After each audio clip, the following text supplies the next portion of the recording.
In this segment, I will take up some examples of key intellectual property rights. Let me start with patents. Some of you would have heard about James Watt, the Scottish inventor and mechanical engineer who invented the modern day steam engine.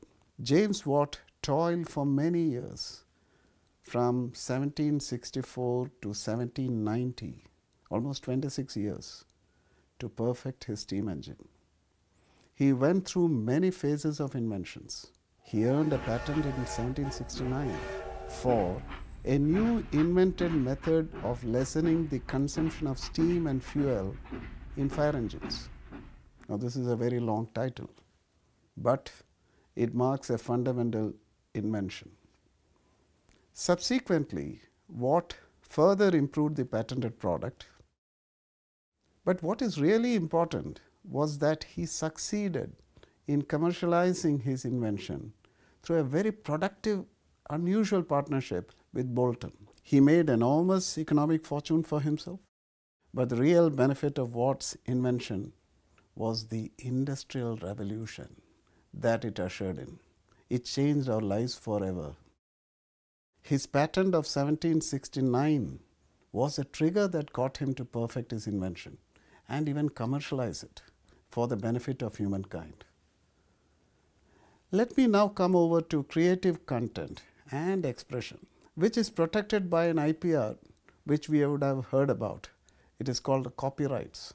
Creative content and expression of great authors, playwrights, filmmakers, painters, and musicians have been protected for very long through copyrights.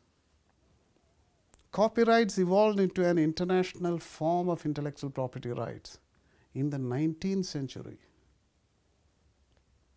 Now let me come over to trademarks, which is another prominent intellectual property right.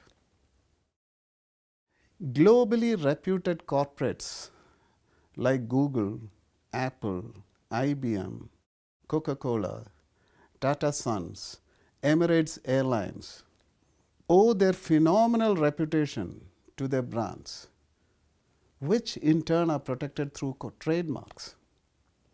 In fact, the logos of these companies are deeply entrenched in consumer minds. Trademarks are words or symbols that mark out the reputation and identity of these companies and account for their phenomenal brand power. Now, finally, about another interesting IPR, which is called geographical indications.